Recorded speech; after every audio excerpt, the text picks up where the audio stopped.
Time. Hanny Time. A daily look at sports from our resident historian. Your sports break during your lunch break. Live from the Mercedes-Benz of Baton Rouge studios. Here's Charles Sandegriff. And we say good afternoon to you here on Hanny Time, 104.5 ESPN Baton Rouge. Charles Sandegriff, Mario Jerez, Taylor Sharp with you. Chris Ross-Voglu from Boot Crew Media. More on Derek Carr and the Saints with Chris. Dwayne Colucci at the bottom of the hour. It is championship week in college basketball. This is the most jam-packed week of college basketball as far as meaningful games go that you have all year. You're gonna have, obviously, next week the NCAA tournament's going to start, and that's going to be great. But you have more games this week. There's more teams to watch. A lot of these teams are going to end their seasons this week. So we're going to get a little bit of clarity here on quarterback market today in the NFL. For those of you that were unhappy yesterday, and there were a lot more, frankly, than I expected, that were unhappy with the Derek Carr signing, you're starting to see the quarterback market come into play a little bit more. After Derek Carr's deal was announced with the Saints later yesterday afternoon, the Seahawks came to terms with Geno Smith. 3 years, $105 million, including $52 million in the first year. So now you're talking about slightly less as far as per year money than what Derek Carr got, and one less year. So I'm going to ask the question, ask it to yourself, I'll ask it to the guys. Would you rather have, not that Geno Smith was available to the Saints this year. Last year he was.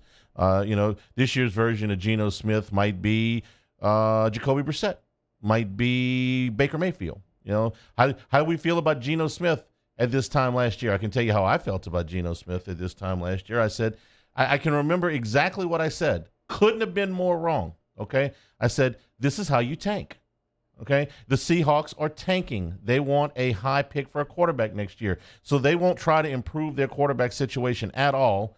They'll just go with Geno Smith and Drew Lock. This is how you tank, okay? Don't tank with a quarterback that can be pretty good. Well, Geno Smith made me eat those words. His numbers dropped off in the second half of last season as opposed to what he did in the first. So, guys, Geno Smith or Derek Carr? I'm still taking Derek Carr. Give Geno a lot of credit for what he did last year, but I still think Carr's a little bit more proven. I think he's a little bit more skilled. Give me him. I mean, Geno's only really had 1 year of solid production. I don't think it's a question. I don't think it's a Derek Carr. Exactly. And when you look at the money, if the Saints had signed Geno Smith to a 3-year contract for $105 million, I'd have went, eesh, okay, because I don't know if Geno Smith can do this more than 1 year. Again, you look at the numbers that he had last season. Okay, they were very good in the first half of the season, but 7 of his 11 interceptions were in the last 7 games of the regular season. So his play tailed off a little bit. He was still very good. And if I were the Seahawks, I would probably make something similar to this deal. I can tell you I wouldn't rule out taking a quarterback with the 5th pick. If there's somebody I like, I would definitely still look into taking a quarterback. Are you going to let him sit for 3 years? Well, it didn't hurt the Packers to let Aaron Rodgers sit for 3 years. That worked out pretty good. Didn't hurt when the Oilers let Steve McNair sit for a year. That didn't hurt. Packers have no problem having Jordan Love having sat for 3 years, and they're ready to give him the quarterback job. Aaron Rodgers is talking to the Jets. If you haven't been listening to the shows earlier today, Mike Greenberg is very excited. So I would definitely still be looking for a quarterback, but yeah, Geno, sure. This is what quarterbacks cost. I realize it's a lot of money, okay, but there's a very limited amount of people walking on the planet that can do this. So that's what that quarterback costs. That's what Derek Carr costs. That's what Geno Smith costs. Did the Seahawks today say, well, Geno Smith's not going to lead us to a Super Bowl? Anybody in the room think Geno Smith's going to lead the Seahawks to the Super Bowl? Probably not. Probably not. Okay. But is he the best quarterback that they have available to them right now? Yeah. Yeah, okay. So the Jets are in talks with Aaron Rodgers. He's out of the darkness. And if this is where the Jets are right now, okay? You're the New York Jets. Here's what's on your plate today. You have to, A, convince Aaron Rodgers that he wants to play football. Nobody's sure where his head is on that. Secondly, you got to convince Aaron Rodgers that he wants to play for the New York Jets. Third, you have to convince the Green Bay Packers to trade Aaron Rodgers to you for something approaching reasonable. And fourth, you have to sit there and hold your breath that Aaron Rodgers is going to show up in the right frame of mind and stay for more than a year. Because if it's for a year, I'm not saying the Jets won't make the deal. I'm saying that if they make the deal for 1 year, or the Jets, anybody in here think the Jets are going to win the Super Bowl next year? Going to the Super Bowl? No. They have a nice team, but no. With Aaron Rodgers, okay? Buffalo's still in that division. Miami's still in that division. Belichick's still in that division. You know, Bengals still have Burrow. Chiefs still have Mahomes. I mean, yeah, it's a very good defense. Some really nice playmakers, on offense. Breece Hall comes back healthy, and Garrett Wilson was the offensive rookie of the year. Okay, good. But you got to jump through a bunch of hoops if you're the Jets just to maybe finish third in your division. If they sign Aaron Rodgers, are they the favorites in the division? No. Are they the second favorites in the division? That kind of depends on Tua a little bit. If Tua's 100% healthy, I would say, and Rodgers signs with the Jets, I'd say they're probably a wash as the second pick, or very, very close to each other. The Saints, at least, live in a division where there are no quarterbacks at least until yesterday. So this is what the Jets have to do if they want to have a quarterback. Keep in mind that they're doing all of this less than 2 years after they, wait for it, tore it all down and went to the top of the draft to get their guy. And that worked so well that 18 months later, 20 months later, they are now trying to trade premium draft choices for a 39-year-old quarterback that may or may not want to play quarterback for much longer. Burn it down, I tell you. That's the way to do it. Get rid of anybody that's good. Don't pay anybody anything. Get a high draft choice, and that'll fix everything. As the Jets. Worked really well, didn't it? Other quarterback news could break during the show, could be in a couple of hours. 3 hours to the deadline on franchise tags. The Ravens have got to do something with Lamar Jackson. Ozzie Newsome said last night they're going to franchise tag him. Nobody knows if that's the exclusive or the non-exclusive. Difference is about $13 million in as far as the Ravens are concerned, but the non-exclusive tag will allow teams to go in there and make a offer. Now, once again, let's say you're in the quarterback market. Let's say you're Carolina, and the Ravens put the non-exclusive tag on Lamar Jackson. Do you make Lamar Jackson an offer that he will sign? He doesn't have an agent. An offer that he will sign, which is going to be a lot of guaranteed money, more than the 2/3 money guaranteed to either Geno Smith or Derek Carr. That's reasonable from Jackson's standpoint. He's better than those two guys when he's healthy, which is another thing. So are you willing to guarantee all that money to Lamar Jackson, who has started and finished one game the last 2 Decembers and Januaries? And if Jackson signs that contract for all of this guaranteed money, I'm going to say Jackson would probably settle for somewhere. He's not going to get Deshaun Watson's contract, but let's say he gets close. Let's say he gets 80% of the money guaranteed, and he's going to want $250 million. I didn't misspeak there. He's going to want $250 million, and he's going to want $200 million of that guaranteed. And then when you're done with that, all this money guaranteed on a quarterback who has been injured of late, who is still young, has been an MVP, has had his problems in the playoffs. Derek Carr had his problems in the playoffs. Then you got to give the Ravens 2 first-round draft picks. This is the quarterback market. It's hard to find one. That's before we even get into the draft stuff. All right.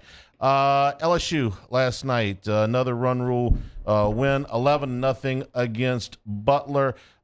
Biggest thing last night was Thatcher Hurd continued.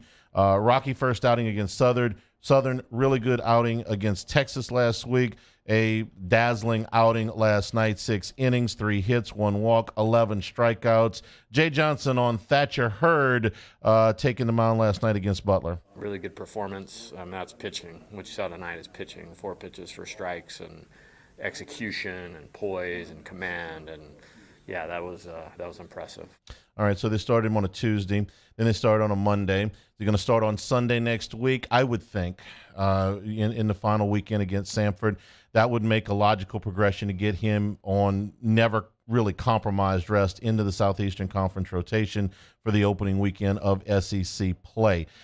He has shown the ability to go through the order more than once, and that's in multiple times now. Chase Shores may be able to develop a little bit easier sliding back into the midweek role as a starter on a Tuesday or a Wednesday, and as possibly a relief pitcher on the weekends, being a younger pitcher than Thatcher Hurd. So I thought that was the one big takeaway from last night was Thatcher Hurd had another good outing. Also that they held a couple of guys in the bullpen. They only used Blake Money out of the bullpen last night, so they should have a full house as far as guys that didn't pitch recently to go against Lamar tomorrow night, who is a little bit better than what they have been facing so far in the midweek, or what they've been facing so far, period, except for Texas and maybe Iowa, who has broken into the rankings. Lamar's probably better than, not probably, they are better than Western Michigan. They're better than either of these two teams that LSU played this past weekend, and they're better than Southern. So they're better than most of the teams that LSU has played so far this season, so they got a little bit more bullpen tomorrow night. Neal and Kling both got their, Brady Neal and Paxton Kling both got their first home run of their LSU careers last night. Neal in particular has been impressive because he is really supposed to still be in high school, and Kling turned down a whole bunch of money to come here.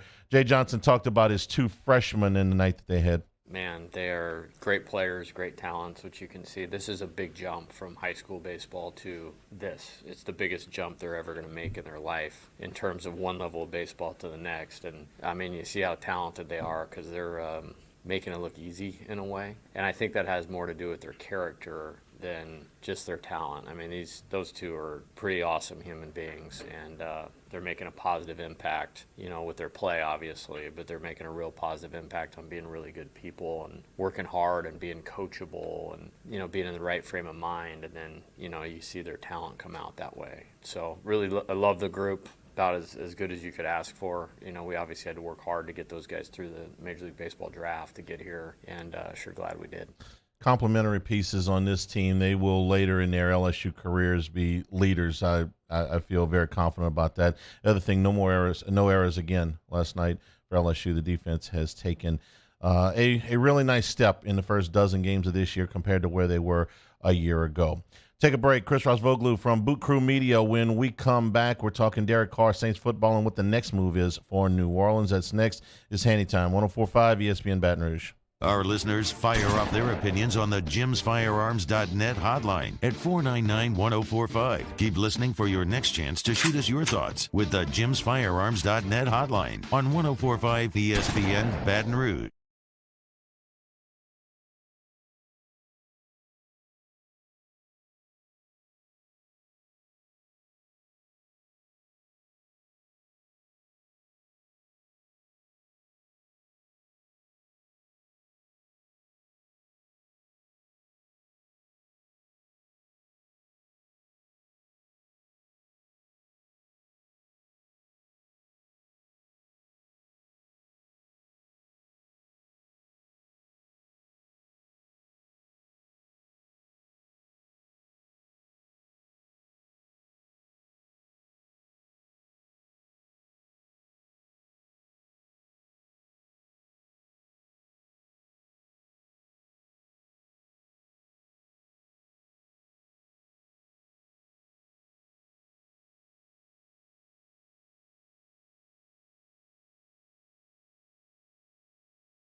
Join me for a Tuesday edition of the Hunt Palmer Show, reacting to LSU and Butler from the box. We'll have Glenn West and Sharif Ishak talking Saints. Hunt Palmer Show, 1 to 3 weekdays, 104.5 ESPN, Baton Rouge.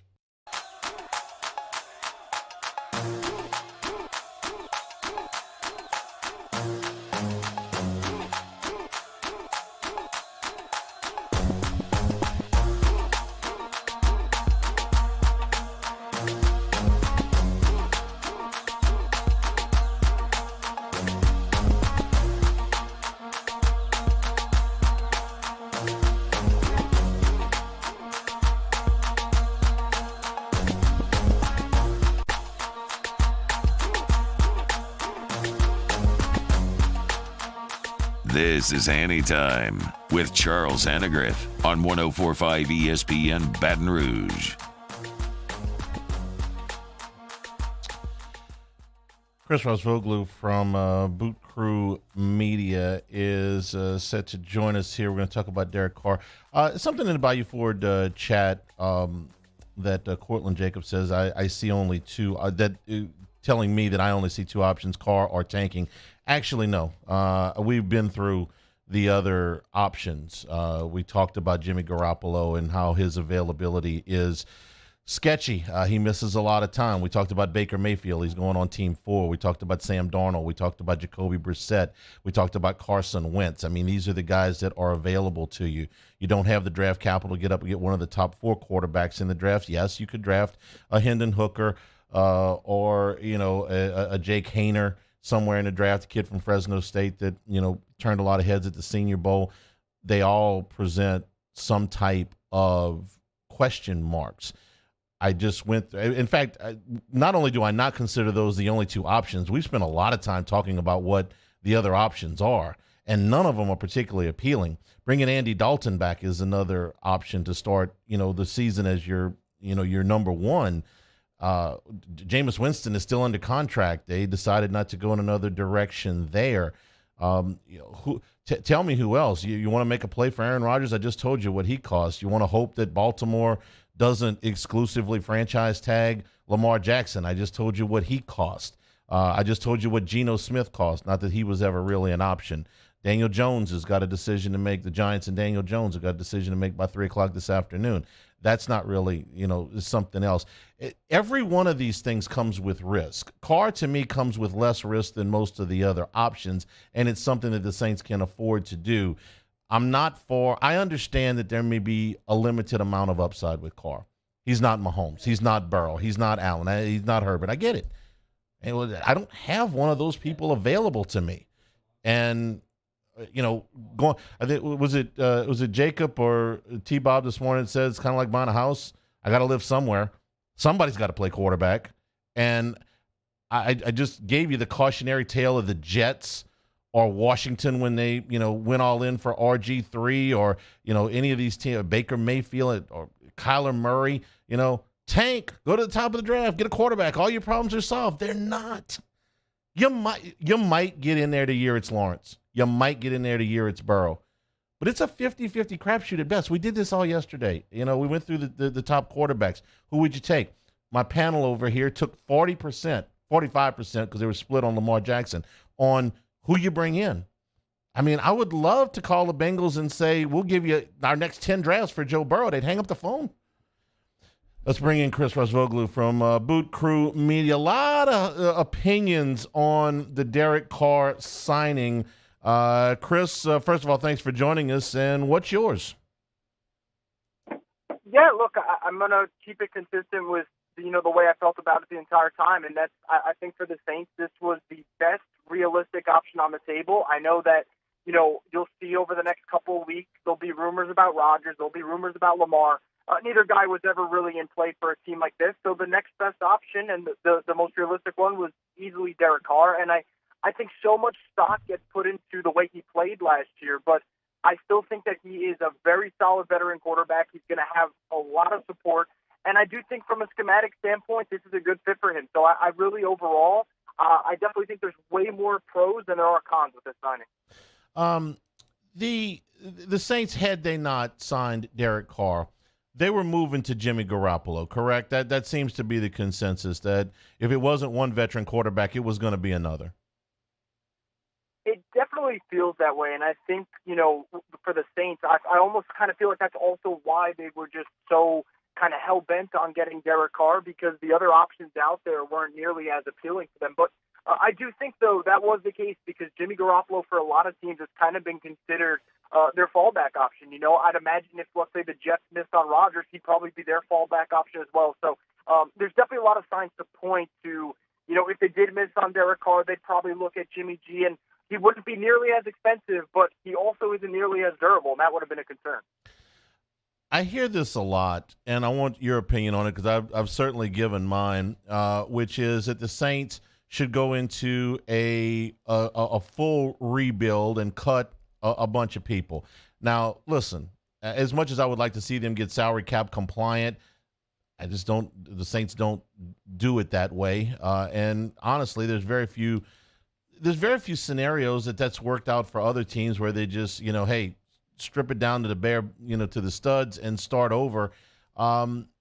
What is your thoughts about how the Saints handle the salary cap and if that will ever in any way change?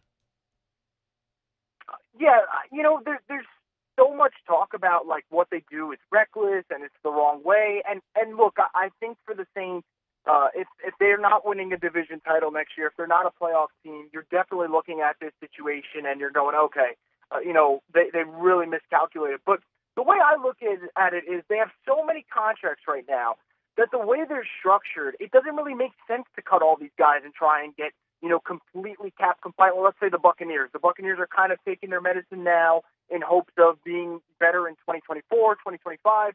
For the Saints, there's a lot of vets right now. And I think for them, you can't really just automatically tank and expect it to get better. I know people love to watch these young quarterbacks who are just dominating the game, but it took a while for a lot of these teams to get there. I think of the Jaguars.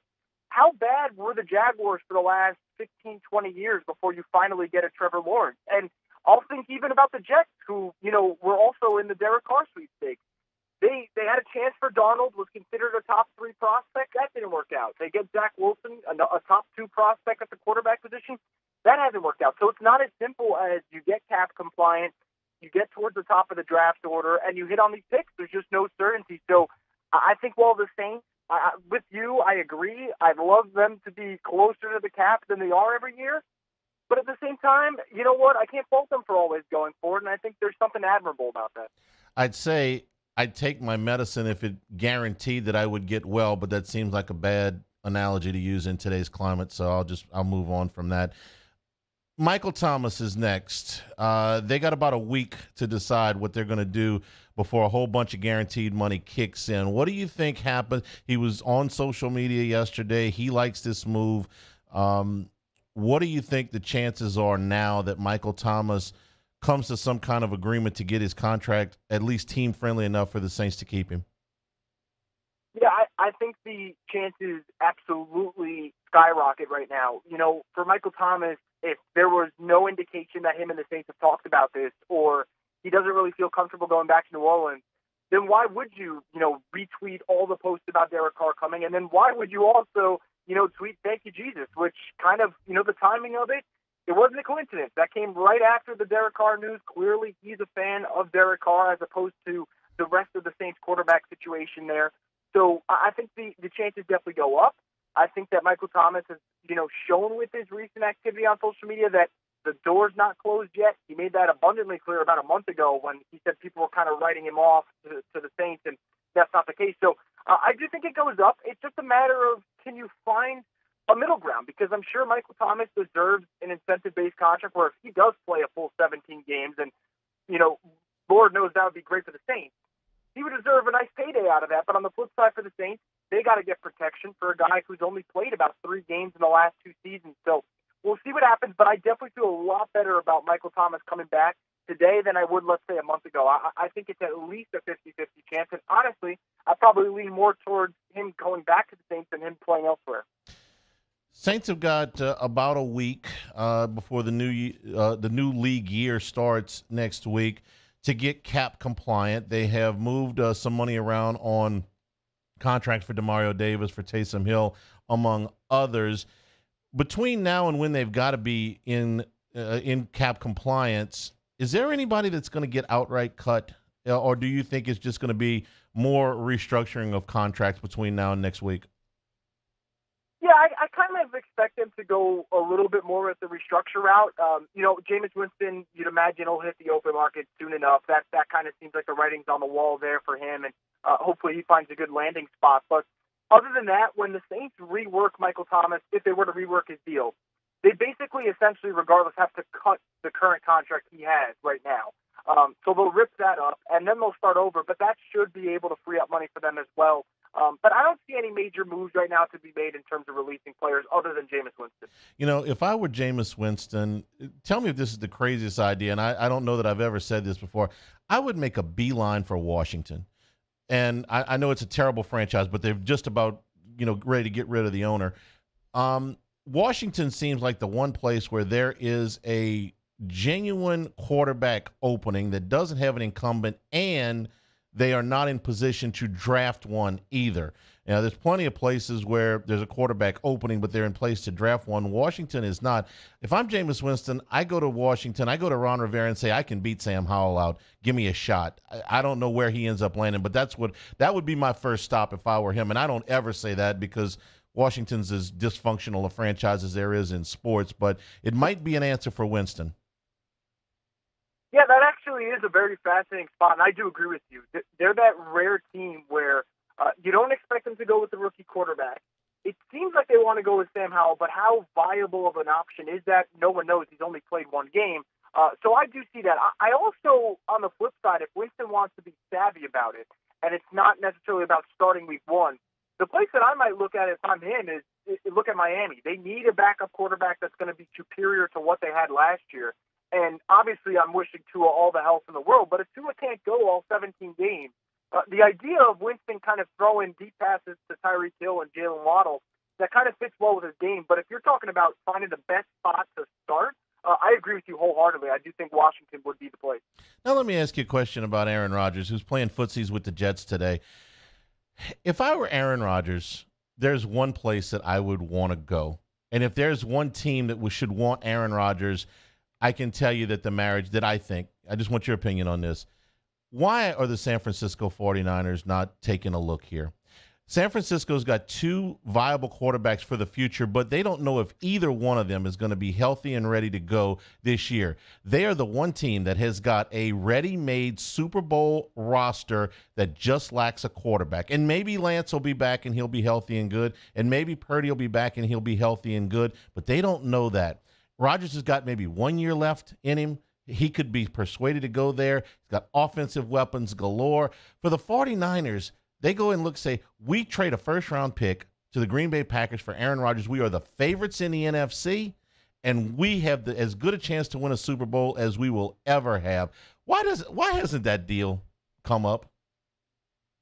Yeah, I think, look, in terms of fit, I agree with you. If you put Aaron Rodgers on the 49ers, I'm probably not just saying they're the favorites in the NFC. I'd probably say they're the favorites to win the Super Bowl next season, just how well-rounded that roster is. But the way I look at it, I think that they really prefer the idea of having a cheaper quarterback room price-wise than paying the $60 million that Aaron Rodgers is due, and I think that's kind of what they factor into all of this. But, the 49ers situation fascinates me because you mentioned Aaron Rodgers. I also thought that maybe they sniff around Derek Carr and see, just because there's situations for them where Purdy's going to be coming off that UCL injury. Trey Lance is coming off that ankle injury. The idea of one of them playing and having kind of, a cheap salary at quarterback sounds great, but it doesn't matter if they're not on the field. So I do agree with you. In terms of the best possible spot for Rodgers and for team-wise, San Francisco makes the most sense in the world. And yet, for the last, it seems like forever, maybe the last couple of months, you put it great with him playing footsies with the Jets, and that seems to be kind of going in the right direction for New York. But yeah, Rodgers to San Francisco would be fascinating, and luckily for the Saints and the rest of the NFC, that's not going to happen. Yeah, they can keep. They could keep Lance and Purdy on the roster at a reasonable cost. Still afford to pay Rodgers if they get a little bit creative, but that's San Francisco's problem. Chris, now that they have Derek Carr under contract and they sort of know where they're going to be, are we expecting any major free agent push anywhere else for the Saints when this opens up next week? I'm not expecting them to be in, wave one, as they like to call it, with the big names. But what I'll be fascinated to see is what is Marcus Davenport's market, right? Is it where the Saints are comfortable bringing him back, or is it, okay, let him walk, that's too much money? But I'm also looking at the running backs. Deontay Foreman, Leonard Fournette, ironically, two guys who played in the NFC South this past season.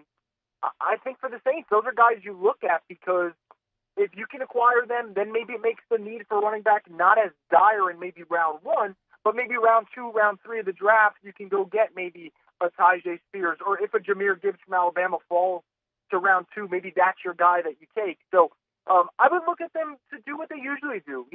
The second and third wave of free agency, but really kind of the third wave where they attack. And that's what I expect out of them. I think for them, they like where their roster is right now, so the focus is going to be on potentially retaining their other guys, figuring out the Michael Thomas situation. And if they can, go get yourself a running back because that's not the type of move that would really, cost them and break the bank. Bijan Robinson would be interesting and get a wide range of opinions on where he's going to be drafted, but I just can't imagine that he gets past Buffalo, so you probably have to make a move there. Chris, as always, we appreciate it. Follow Boot Crew Media at Boot Crew Media, KREWE Media on Twitter. Thanks so much, and we'll be talking soon. Sounds great. Thank you for having me. Chris Rosvoglu from Boot Crew Media. We'll take a break. And we come back, Dwayne Colucci from Las Vegas. It's championship week in college basketball. That is next. This is Hanny Time, 104.5 ESPN Baton Rouge. This is Hanny Time. Acura and Infinity of Baton Rouge. Had a chance to go back in, and as we have done a number of times, we have been able to go in and purchase a vehicle from Acura and Infinity. Did it again just last Saturday. Why? Because when we go into the certified pre-owned lot, we know we're going to get a vehicle that's been through a rigorous inspection. We're going to get transparency in pricing. We're going to get exactly what we want. It's a family atmosphere there. It is a really pleasant buying experience. When you go through the certified pre-owned program, you know that you're going to get that car that's been through the inspection to the point where they're going to give you a 6-year, 100,000-mile powertrain warranty. They're going to give you roadside assistance if you need it. They're going to give you 1 year of prepaid maintenance in a courtesy car while you have that done. That's why we've continued to go back time and time again. Right now, the buyback program, you want a quote on what your vehicle is worth. They can get it to you in less than 15 minutes and no pressure. But if you do want to trade it in or sell it to them outright, Infinity of Baton Rouge will buy your vehicle. Check them out now on Airline Highway, Acura and Infinity of Baton Rouge. In times of need, get a full list of phone numbers, websites, and other important emergency information on the Demco Stormwatch page at 1045ESPN.com. Louisiana. It's a place defined by culture, by pride, by passion, by people who do more than love this place. They celebrate it, elevate it, champion it. They are the individuals who embody what makes Louisiana great. The companies that make Louisiana a better place to work and live. The nonprofits leading transformational change in our communities. Champions of Louisiana are all around us, and LWCC is proud to celebrate them because we've always been Louisiana loyal, supporting the workers, the innovators, the change agents of this great place we call home. Who are the champions around you? Together, we can share their stories. Together, we can help our home state thrive. Together, we are Louisiana loyal. Always.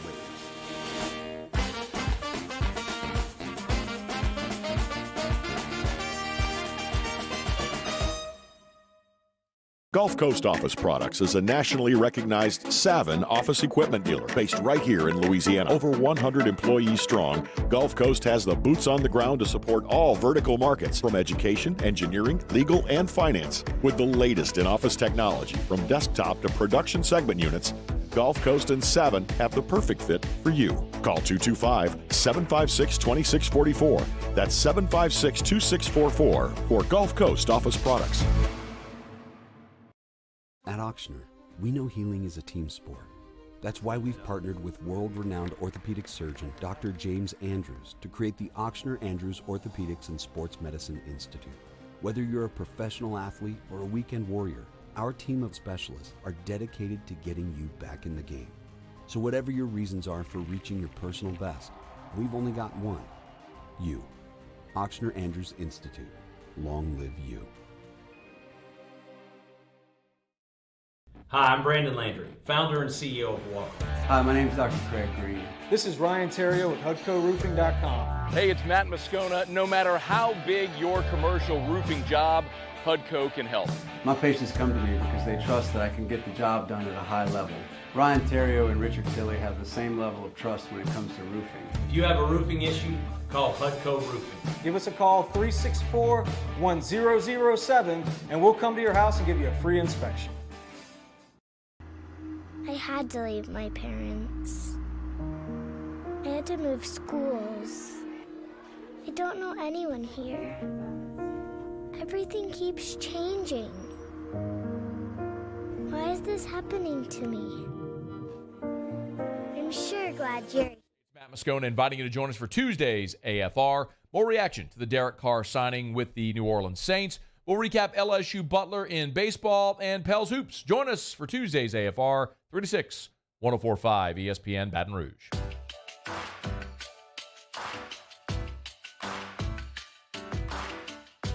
This is Hanny Time with Charles Hannegriff on 104.5 ESPN Baton Rouge.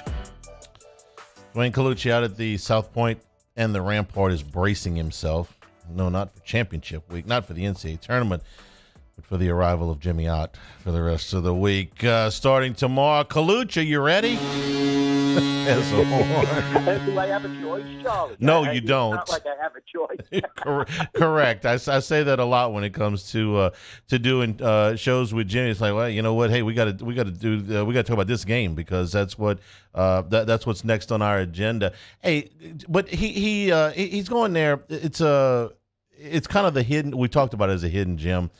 Championship week provides more compelling basketball, more games that matter to certain teams than even the NCAA tournament. Now, there's not necessarily national championships on the line like starting next week.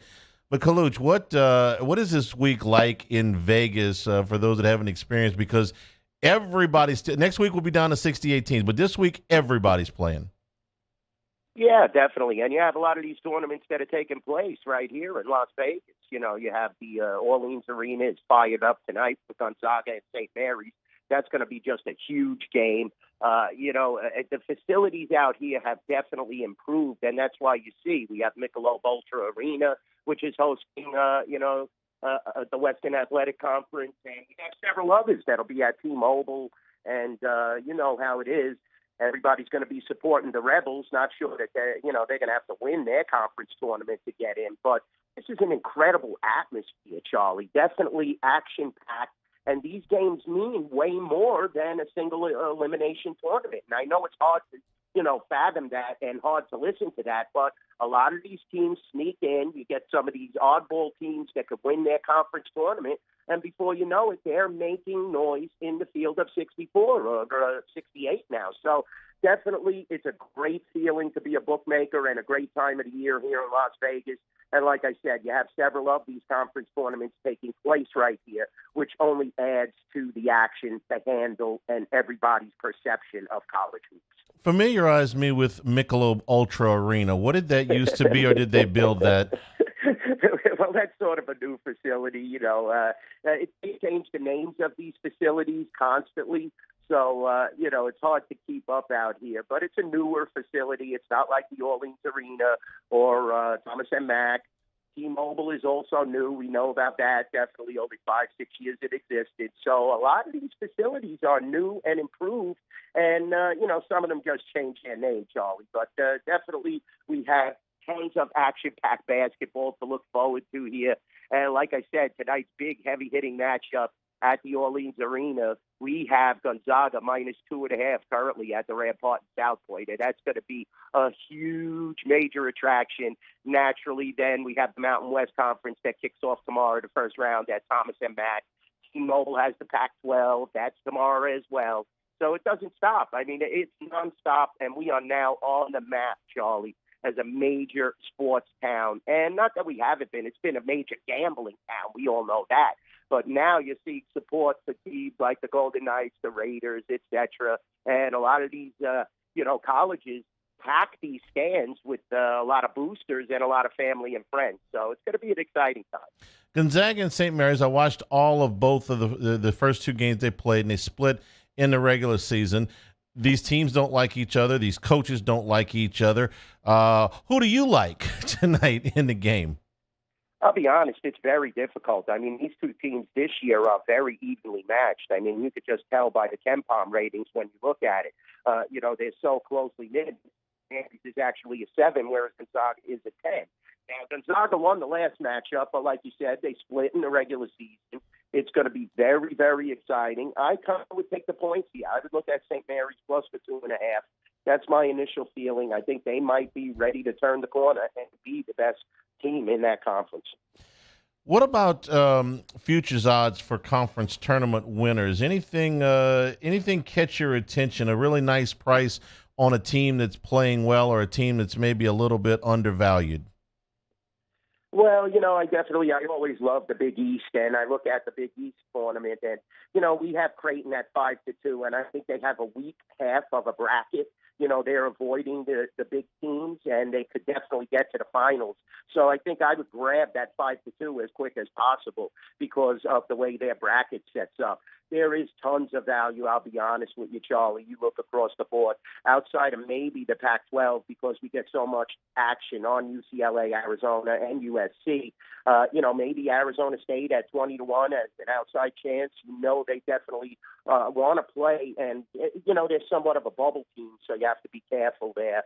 That kind of strikes my eye. The Rebels are kind of low at 15-1 in the Mountain West Conference, but that's another tournament. They're going to have to go through San Diego State, which could be very difficult.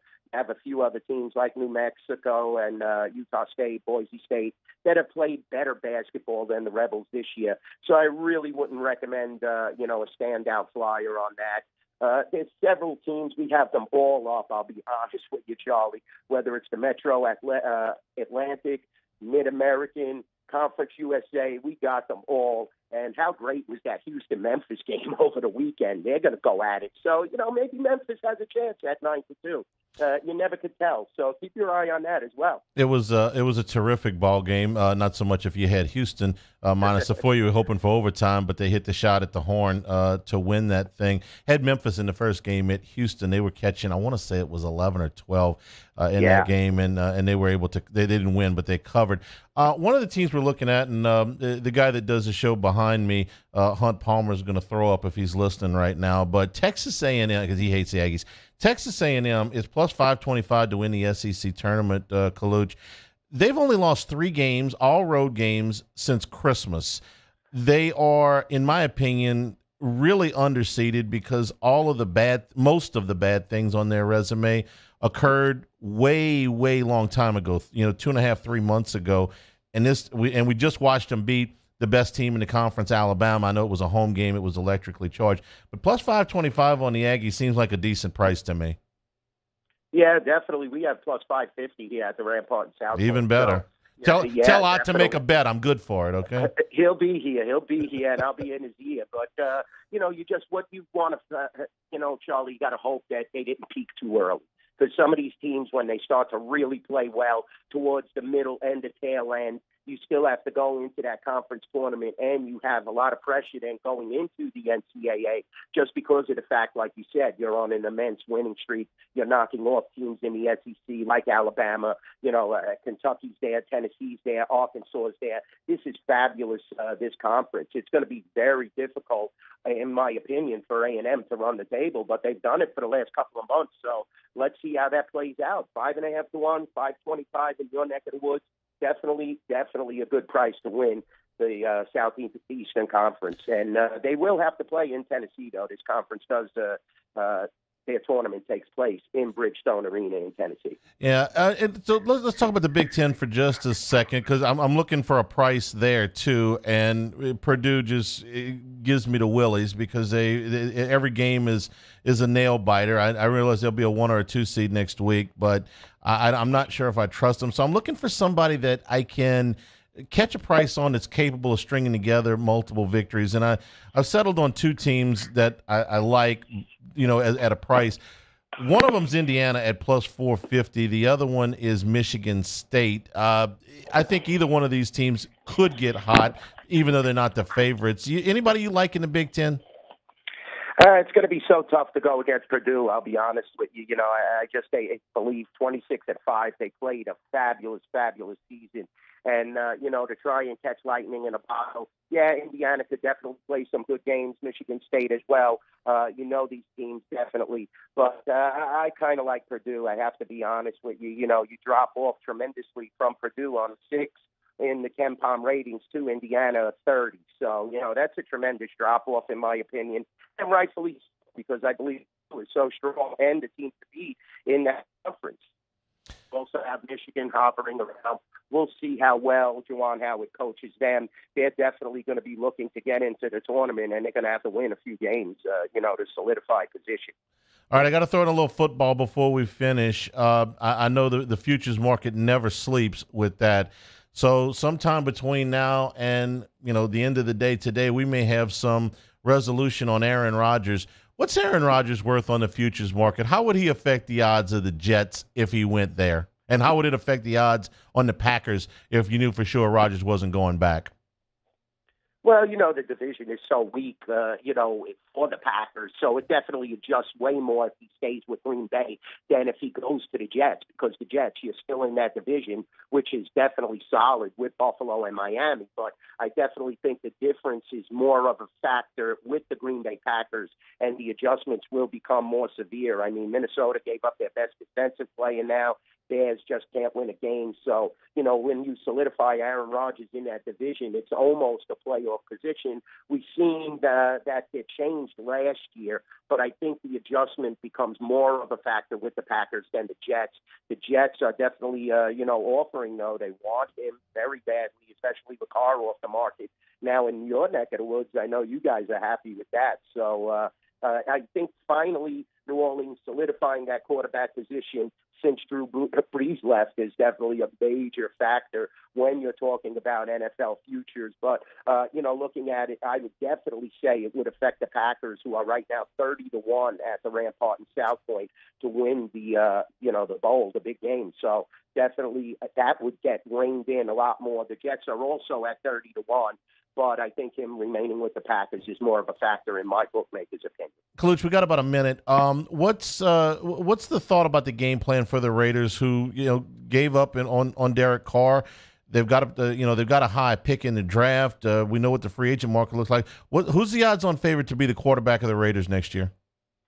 Wow, that's a great question. I'll be honest with you, Charlie. I'm not sure. I would still be dabbling in the free agency market. I know they're going to be looking at Jimmy G and several other quarterbacks. They have to make a choice here. I don't believe that the quarterback who will start the season is on the current roster right now, in my opinion.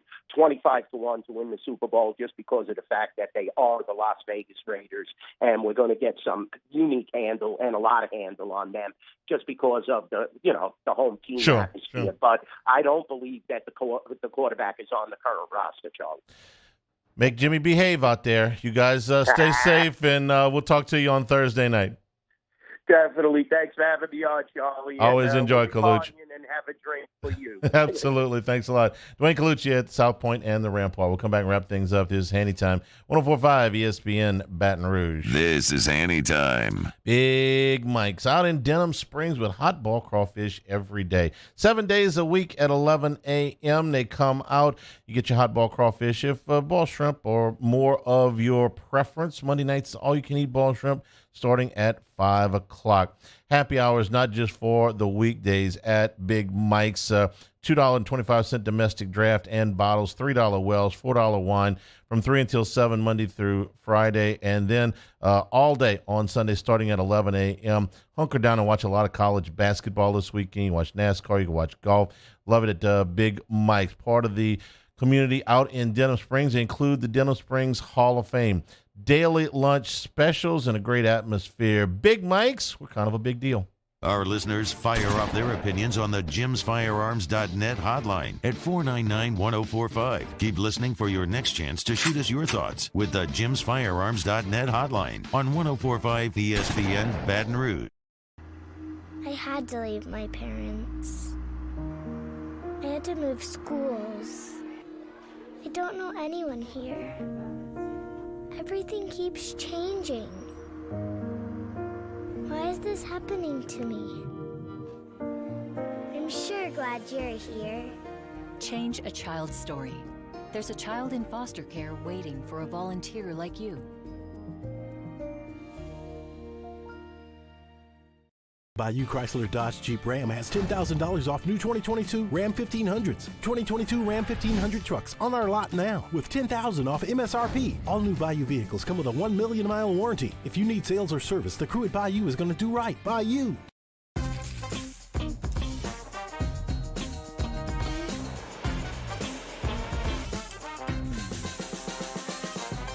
The best kept secret in town is out. Discover Tallulah at the Renaissance Hotel on Bluebonnet. I've been doing business with Luba for 25 years. They're dependable, trustworthy. It's just the attention to detail with our clients. Our folks have years and years of experience.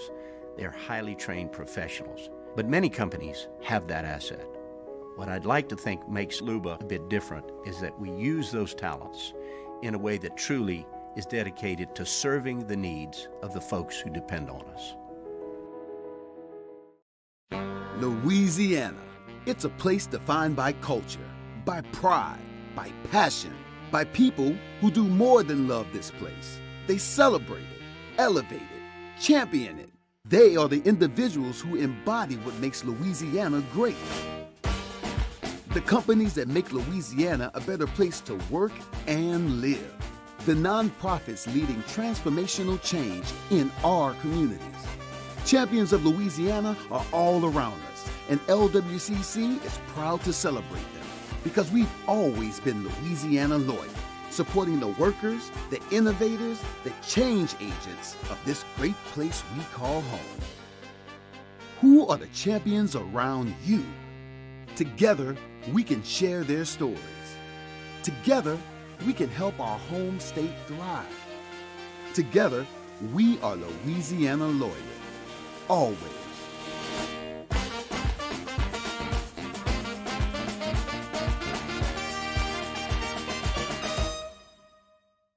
Gulf Coast Office Products is a nationally recognized Savin office equipment dealer based right here in Louisiana. Over 100 employees strong, Gulf Coast has the boots on the ground to support all vertical markets, from education, engineering, legal, and finance. With the latest in office technology, from desktop to production segment units, Gulf Coast and Savin have the perfect fit for you. Call 225-756-2644. That's 756-2644 for Gulf Coast Office Products. At Ochsner, we know healing is a team sport.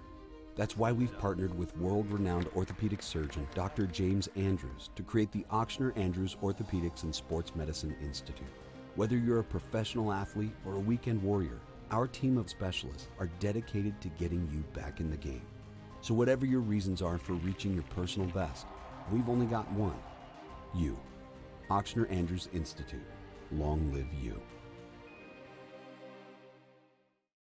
Hi, I'm Brandon Landry, founder and CEO of Walker. Hi, my name is Dr. Craig Green. This is Ryan Terrio with HUDCORoofing.com. Hey, it's Matt Moscona. No matter how big your commercial roofing job, HUDCO can help. My patients come to me because they trust that I can get the job done at a high level. Ryan Terrio and Richard Tilley. This is Hanny Time with Charles Annegriff on 104.5 ESPN Baton Rouge. Mario, the Pelicans lost again last night. didn't show up in the third quarter. Got beat by 18 in the third quarter. What else is new? And about 15 for the game. Pelicans 31-34. The Lakers are 31-34. What's the use of having a pick swap if you finish worst record? Hunt Palmer is next. It's been Handy Time, 104.5 ESPN Baton Rouge.